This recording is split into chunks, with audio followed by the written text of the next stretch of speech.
Assalamualaikum warahmatullahi wabarakatuh. Anak-anak, hari ini kita akan belajar mengenai reaksi penetralan. Nah, diharapkan kalian sudah memegang catatan yang Ibu berikan di grup dan buka LKS halaman 11 yang penilaian harian. Nah, untuk reaksi penetralan nantinya kalian akan menemukan atau menggunakan rumus-rumus yang masih sama dengan rumus yang pernah dipelajari sebelumnya, yaitu ada rumus molaritas, rumus konsentrasi, konsentrasi H+, konsentrasi H-, rumus pH, rumus pOH, dan rumus campuran. Untuk larutan campuran yaitu M1 kali V1 sama dengan M2 kali V2. Nah, tapi di sini nanti ada tambahan keterangan jika volumenya molaritasnya atau molnya kecil, berarti dia nanti akan digunakan sebagai reaksi pembatas. Nah, nantinya di contoh soal kalian akan diberi tanda X dalam kurung seperti ini. Nah, kalau ada tanda X dalam kurung seperti ini berarti dia adalah reaksi pembatasnya. Nah, untuk penggunaan rumus-rumus ini kita coba lihat ke contoh soal. Kalian perhatikan di catatannya masing-masing. Nah, nomor 1, sebanyak 200 ml NaOH mempunyai pH 13. Nah, berarti di sini volume NaOH adalah 200 ml. Nah, NaOH-nya adalah basa kuat. Terus berapakah volume HCl? Berarti yang ditanya adalah volume dari asam kuat yang dibutuhkan agar dapat menghasilkan larutan dengan pH 2. Nah, di sini diketahui konsentrasi HCl-nya adalah 0,1 molar. Nah, hal yang pertama kita akan lakukan adalah mencari molaritas dari NaOH. Kenapa? Karena di soal tidak diketahui molaritasnya. Nah, di sini untuk mencari molaritas NaOH bisa digunakan rumus pOH sama dengan 14 dikurang pH. Kenapa? Karena molaritas NaOH adalah OH-, konsentrasi OH-, berarti kan karena NaOH ini basa kuat, berarti yang dicari adalah konsentrasi OH-. Nah, untuk mencari konsentrasi OH-, berarti kita harus tahu pOH-nya dulu. Nah, untuk mencari pOH, rumusnya adalah 14 dikurang pH.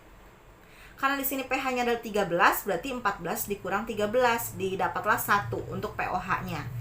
Nah, tinggal dikembalikan, berarti jika pOH-nya 1, berarti min log OH-nya adalah 10 pangkat min 1 atau 0,1 molar. Jadi ketemu molaritas NaOH adalah 0,1 molar. Nah, untuk langkah yang kedua, kita mencari mol NaOH. Nah, untuk mencari mol, rumusnya adalah M dikali V. Kenapa? Karena rumus molaritas itu kan mol dibagi volume. Berarti untuk mencari molnya, ya tinggal dikali molaritas dan volumenya. Jadi M kali V. Nah, untuk M-nya berarti M yang tadi kita cari, yang 0,1 molar. Lalu dikali 200 ml, yaitu volume NaOH yang ada di soal. Tinggal dikali, hasilnya adalah 20 milimol. Kenapa milimol? Karena di sini larutan yang kita pakai volumenya dalam satuan mililiter. Nah, terus yang ketiga, kita langkah-langkahnya adalah mencari mol HCl. Nah, tadi udah mol NaOH, sekarang mol HCl. Nah, di sini rumusnya masih sama, M kali V. Nah, kalian lihat di soal, molaritas HCl adalah 0,1 molar, berarti di sini masukkan 0,1. Nah, karena volume HCl-nya yang kita akan cari, berarti kita tulis saja V. Berarti nanti molnya masih dalam 0,1 V, seperti itu. Nah, sekarang kita mencari M campuran. Nah, tadi dikasih taunya modalnya adalah pH larutan campuran, yaitu 2.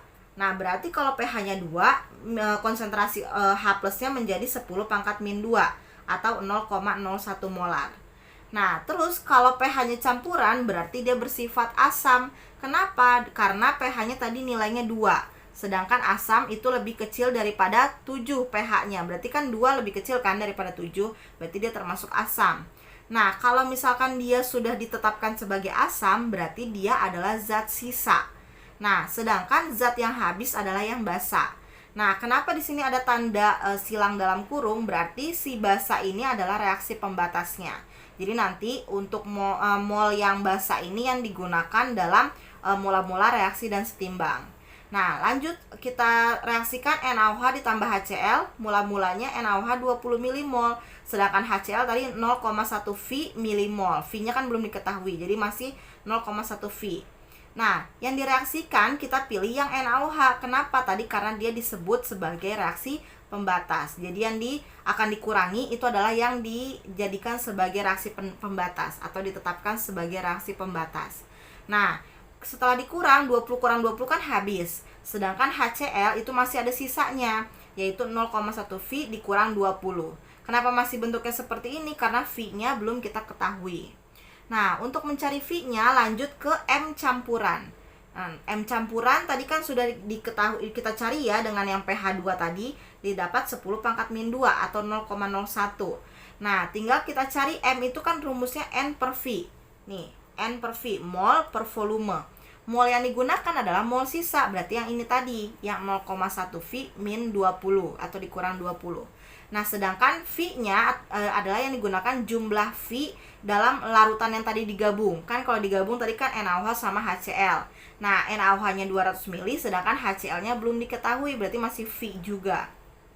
Berarti kita nulisnya jadinya 0,1 V min 20, ini molnya, per 200 ml ditambah V. 200 ml dari NaOH, V-nya ini masih perwakilan dari HCl yang akan kita ketahui atau yang akan kita cari. Sama dengan molaritas campuran 0,01 molar. Nah, untuk menghitungnya ini tinggal dikali. Jadi bawah dikali dengan yang di sampingnya. Nah, yang atasnya kita pisahkan. 0,1 V min 20 itu sama dengan 0,01 V 0,01 dikali 200 plus V. Nah, kali pelangi 0,1 V min 20 sama dengan 2 ditambah 0,01 V. Nah, terus kita gabung yang V sama V, yang tidak ada V-nya kita juga gabungkan. 0,1 V dikurang 0,01 V. Nah, yang tadinya positif di kanan pindah ruas ke kiri jadi negatif. Sama dengan 2 ditambah 20, yang tadinya min 20 di kiri pindah ke kanan jadi positif, makanya jadi 2 plus 20.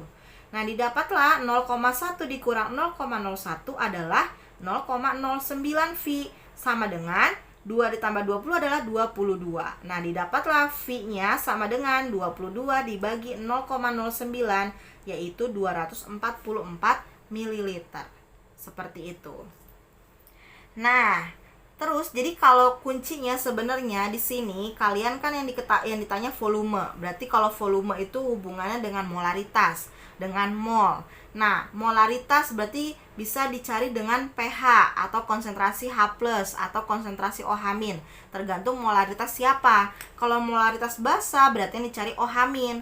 Kalau molaritas asam berarti yang dicari adalah H+, seperti itu. Jadi nanti kalian gunakan saja, kalau misalkan mau cari V berarti harus cari volume molaritas dulu. Nah, berarti cari molaritas caranya seperti apa, kayak gitu. Jadi kalian jabarkan satu persatu. Baru kalian bisa tentukan mana rumus yang akan kalian pakai, seperti itu. Nah, untuk contoh yang nomor 2, 100 ml HCl pH-nya 2 ditambahkan pada 100 ml NaOH yang pH-nya 10. Nah, maka pH campuran adalah, kalau yang tadi pH campuran digunakan untuk mencari volume yang ditambahkan. Sedangkan kalau nomor 2 ini, jadi ada larutan HCl, ada larutan NaOH yang sama-sama punya volume dan sama-sama punya pH. Nah, kalau dicampur dia akan menghasilkan pH berapa? Itu yang ditanyakan. Nah, cara jawabnya adalah berarti kita akan mencari pH campuran, yaitu min log H+ dari larutan campuran. Nah, untuk mencari H+, berarti kita pertama mencari molaritas HCl-nya dulu. Molaritas HCl berarti bisa kita gunakan modal yang si pH tadi. pH-nya katanya 2. Berarti molaritas HCl-nya atau konsentrasi H+-nya adalah 10 pangkat min 2. Nah, untuk mencari mol HCl berarti bisa gunakan molaritas dikali V. Molaritas yang tadi dicari, yang barusan dihitung, dikali dengan volume yang ada di soal, yaitu volumenya si HCl. Nah, 0,01 dikali 100 ml, berarti jawabannya 1 milimol. Nah, selanjutnya kita mencarikan HCl udah selesai, kita sekarang cari NaOH. Nah, cari dulu molaritas NaOH. Nah, NaOH kan basa, berarti molaritas basa yaitu adalah OH-. Nah, kalau OH- berarti kita butuh POH. Sedangkan yang dikasih tahu pH, berarti pH-nya sama dengan 14 min POH. Nah, didapatlah POH-nya adalah 4. Nah, dari POH kita baru bisa cari OH-. Akhirnya dapatlah OH-nya 10 pangkat min 4. Nah, dapat kan molaritas NaOH-nya? Nah, kalau udah dapat molaritas berarti bisa ngitung mol, yaitu molaritas atau M dikali V. Tadi molaritasnya 10 pangkat min 4, V-nya 100 ada di soal nih. Tinggal dikali, hasilnya adalah 10 pangkat min 2 atau 0,01. Nah, setelah dimasukkan ke MRS, ke persamaan yang mula-mula reaksi setimbang. Nah, bisa dilihat kalau di sini tadi kan molnya HCl nilainya 1. Sedangkan molnya NaOH nilainya 0,01. Berarti yang lebih kecil adalah yang mol NaOH. Nah, tadi kan kuncinya kecil itu menjadi pembatas. Berarti di sini pembatasnya adalah basa. Seperti itu. Nah, setelah masuk ke mula-mula reaksi setimbang, HCl-nya 1, tadi yang kita dapatkan, NaOH-nya 0,01 yang tadi juga dihitung. Nah, dikurangi 0,01. Kenapa 0,01 yang dikurang? Karena tadi reaksi pembatasnya adalah yang basa. Berarti yang digunakan adalah mol basa. Nah, setelah dikurang, berarti yang tersisa adalah yang zat asam. Kenapa? Karena 1 dikurang 0,01 adalah 0,99. Sedangkan yang basa 0,01 dikurang 0,01 habis. Berarti yang sisa ini adalah asam, yaitu sebesar 0,99 mol. Nah, sekarang kita bisa cari M campuran atau molaritas campurannya. Nah, karena tadi sisanya asam, berarti yang dicari adalah molaritas H+, atau konsentrasi H+. Nah, rumus molaritas masih sama, N per V. Mol sisa dibagi jumlah volume. Mol sisa tadi didapat 0,99, sedangkan jumlah V, lihat di soal, 100 ml HCl ditambah 100 ml NaOH, berarti kan 100 tambah 100, jadilah 200. Nah, tinggal dihitung 0,99 dibagi 200, hasilnya 5 kali 10 pangkat min 3. Seperti itu. Nah, ini masih konsentrasi H+ ya. Sedangkan yang ditanya adalah pH. Berarti kita bisa cari pH dengan min log H+, yaitu min log 5 kali 10 pangkat min 3. Didapat pH-nya 3 min log 5. Seperti itu. Lanjut ke contoh soal nomor 3. H2SO4 sebanyak 20 ml dinetralkan dengan NaOH 0,1 molar. Berarti di sini diketahui volume dari H2SO4 dan molaritas dari NaOH. Bila ternyata diperlukan 30 ml NaOH, berarti di sini volume NaOH, maka konsentrasi H2SO4 adalah, nah, di sini kita punya modal V-nya dari asam, terus molaritas dari basa dan volume dari basa. Berarti ada V1, M2, dan V2. Seperti itu. Nah, berarti kita bisa pakai rumus M1V1 kali A sama dengan M2 kali V2 kali B. Nah, kenapa kenapa pakai yang ini, Bu? Yang ada A dan B-nya. Sedangkan kan sebelahnya juga ada tuh rumus yang M1V1 sama dengan M2V2. Nah, di sini kita pakai yang ada A dan B. Kenapa? Karena valensinya berbeda. Valensi asam jumlah H-nya ada 2, sedangkan valensi basa jumlah OH-nya ada 1.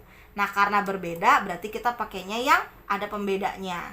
Kalau misalkan dia sama-sama 1, berarti bisa pakai yang M1V1, M2V2. Seperti itu. Lanjut, berarti kita masukkan rumus yang M1V1 kali A, M2 kali V2 kali B. Nah, yang A untuk asam, yang B untuk basa. Berarti yang ini M1 itu adalah molaritas asam.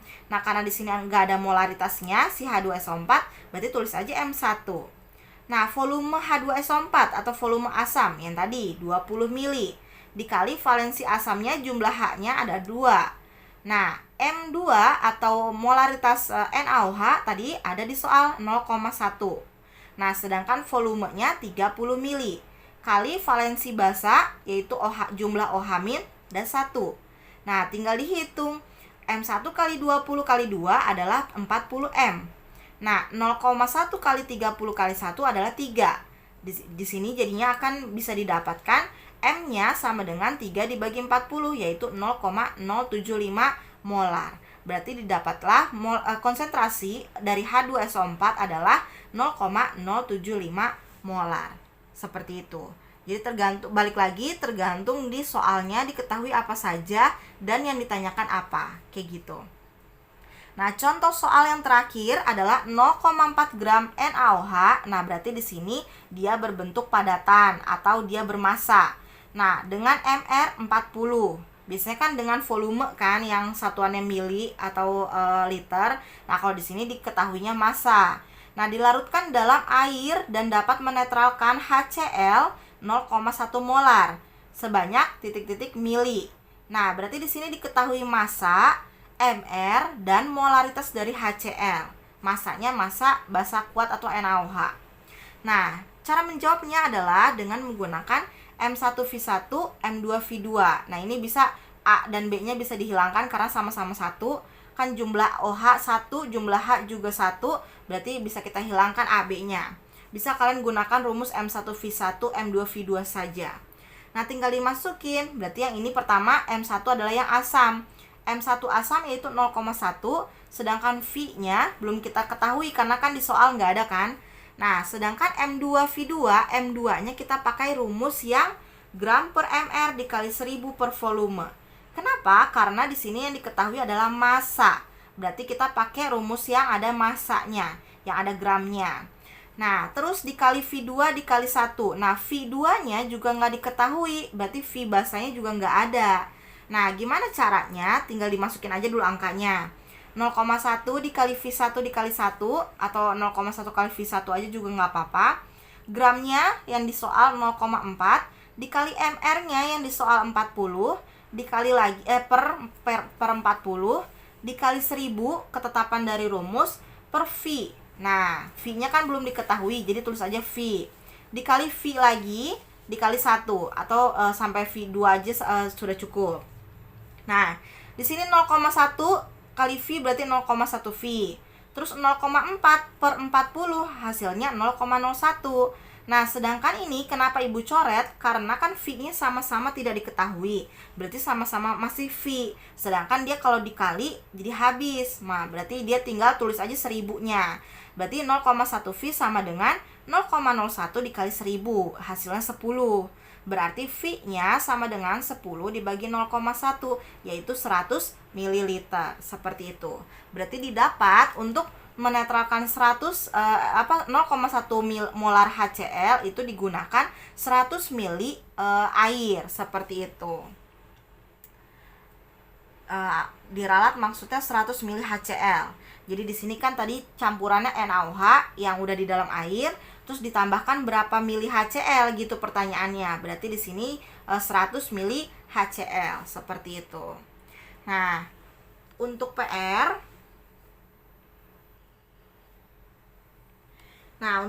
kalian buka halaman 11 yang tadi LKS yang penilaian harian. Di situ ada soal nomor 1 sampai nomor 5. Nah, di sini Ibu akan bantu kalian untuk caranya mengerjakan soal-soal tersebut. Nah, yang pertama, coba kalian lihat LKS-nya. Sebanyak 25 ml larutan HCl 0,1 molar akan ditetesi dengan larutan NaOH 0,1 molar. Hitunglah pH larutan pada saat A sebelum penambahan larutan NaOH. Nah, berarti di sini kalian hanya disuruh menghitung pH dari si HCl saja. Nah, kalian bisa menghitung pH HCl seperti cara menghitung pH pada umumnya. Yang konsentrasi, cari dulu konsentrasi H+ dari modal 25 mili dan 0,1 molar, seperti itu. Nah, untuk caranya nanti kalian buka lagi catatan untuk menghitung pH asam kuat. Nah, yang B itu diminta untuk menghitung pH setelah ditambahkan larutan NaOH sebanyak 10 mili. Nah, cara-caranya yang pertama adalah kalian pertama mencari mol HCl. Nah, mencari mol HCl sama seperti contoh soal yang tadi Ibu jelaskan. Terus yang kedua, kalian cari mol NaOH. Masih sama, mencari mol NaOH berarti kalian butuh molaritas NaOH dikali volume NaOH-nya. Nah, terus udah kayak gitu, yang ketiga kalian mencari mol sisa. Nah, ini juga sama dengan penjelasan yang sebelumnya. Lalu, habis mencari mol sisa, kalian mencari molaritas zat sisa. Nah, setelah mendapatkan molaritasnya, ya udah tinggal dihitung pH-nya saja, seperti itu. Nah, terus lanjut lagi untuk yang C, mencari pH setelah ditambahkan NaOH sebanyak 50 mili. Nah, caranya pun sama, cuma nanti yang berbeda adalah jumlah volumenya, seperti itu. Nah, lihat lagi yang soal nomor 2. Asam klorida atau HCl 0,1 molar ditambahkan sedikit demi sedikit ke dalam bejana yang berisi larutan 20 mili natrium hidroksida atau NaOH 0,1 molar dan 10 mili air. Jadi di dalam bejananya itu udah ada NaOH campuran dengan air. Nah, Berapa volume larutan campuran dalam bejana pada saat larutan tepat netral? Jadi kan di dalam bejana itu udah ada NaOH yang dicampur air. Nah, untuk dinetralkan ditambahkan HCl seperti itu. Nah, caranya adalah yang pertama kalian mencari molaritas campuran NaOH plus air. Nah, berarti di sini kalian pakai molaritas NaOH dan nanti yang campuran dengan airnya. M1-nya yang molaritas NaOH, terus yang volume 1 adalah volume NaOH, terus M2-nya ini yang kalian cari, V2-nya nanti yang kalian gunakan jumlah dari larutan NaOH dan air, berarti yang 20 ditambah 10, seperti itu. Nah, nanti didapatkan M2-nya berapa. Terus yang kedua, kalian mencari volume HCl yang dibutuhkan untuk membuat larutan netral. Nah, berarti kalian pakai yang M1V1 kali A dan M2 kali V2 kali B. Nah, M1 berarti nanti kalian gunakan molaritas HCl. Nah, terus V1 nanti yang akan kalian cari, A-nya itu adalah valensi asam. Terus M2-nya berarti nanti yang kalian gunakan adalah hasil dari pencarian molaritas yang tadi, yang pertama. Nah, nanti V2-nya masih yang larutan campuran yang 30 tambah yang 20 tambah 10 yaitu 30, yaitu B, yang terus yang B-nya nanti adalah valensi dari basa yaitu valensi dari NaOH. Nah, nanti didapatkan volumenya berapa kayak gitu. Terus untuk mencari volume larutan campuran saat netral, berarti nanti volume NaOH plus air berarti 20 tambah 10 ditambah volume HCl yang tadi kalian cari yang tahap kedua. Nah, tinggal dijumlah, berarti nanti ketemu hasilnya berapa, seperti itu. Nah, soal nomor 3. Jika 100 ml 0,1 molar HCl dapat dititrasi dengan 200 ml NaOH, maka tentukan NaOH yang terlarut setiap liternya dalam gram. Nah, berarti di sini yang pertama, kalian cari molaritas NaOH. M1V1 ini untuk asam, M2V2 untuk basa. M1 adalah berarti molaritas asam, V1 adalah volume asam, M2 adalah molaritas basa, V2-nya volume basa. Nah, berarti di sini yang kalian cari adalah M2, seperti itu. Setelah didapat M2, kalian bisa mencari massa atau gram dengan modal molaritas yang didapat sebelumnya dari yang M2 tadi. Nah, dengan rumus yang M sama dengan gram per mr dikali 1000 per volume. Nah, nanti kalian tinggal hitung deh massanya berapa. Terus untuk soal nomor 4, larutan asam cuka sebanyak 20 cm pangkat 3 atau cm kubik itu berarti sama dengan mili, berarti 20 mili. Nah, dititrasi dengan larutan NaOH 0,1 molar, ternyata menghabiskan NaOH sebanyak 24 mili. Hitung molaritas asam cuka tersebut. Nah, berarti di sini kalian diminta untuk mencari molaritas asam cuka bisa dengan rumus M1V1 sama dengan M2V2. M1V1 untuk yang asam cuka, terus yang M2V2 untuk yang NaOH atau basanya. Nah, nanti lanjut lagi ke yang nomor 5. Air yang baik dikonsumsi adalah air yang mempunyai pH 7, berarti pH-nya netral, tidak bersifat asam, tidak bersifat basa. Nah, pH dapat digunakan sebagai indikator kualitas air. Jelaskan apa maksudnya. Nah, untuk asam, untuk basa, berarti kan kalau air murni atau air yang bersih, dia pH-nya 7 kan. Nah, sedangkan kalau dia tercemar limbah, bisa jadi dia menjadi asam, bisa jadi dia menjadi basa. Contohnya, kalau air tercampur dengan air aki. Nah, air aki kan asam tuh. Nah, kalau misalkan air dicampur air aki, berarti udah nggak jernih dong. Nah, udah nggak bersih. Nah, berarti dia pH-nya asam, berarti tidak bersih, kan gitu kesimpulannya. Nah, contoh yang kedua, misalkan air yang terkena limbah deterjen atau bekas air mandi atau cuci piring, cuci baju, kayak gitu. Itu berarti kan airnya sudah tidak bersih kan? Nah, sedangkan untuk kalian ketahui deterjen atau sabun itu dia bersifat basa. Berarti bisa kita simpulkan kalau air yang bersifat basa itu bukan air yang bersih atau bukan air yang jernih kayak gitu. Nah, berarti sudah kalian punya gambaran ya, pH 7 itu adalah untuk air yang bersih. Nanti tinggal kalian bahasakan untuk menjawab soal nomor 5 ini, atau kalian bisa cari referensi di Google seperti itu. Nah, cukup sekian untuk pertemuan kali ini. Nanti jika ada yang ingin ditanyakan bisa japri Ibu di WhatsApp. Terima kasih. Wassalamualaikum warahmatullahi wabarakatuh.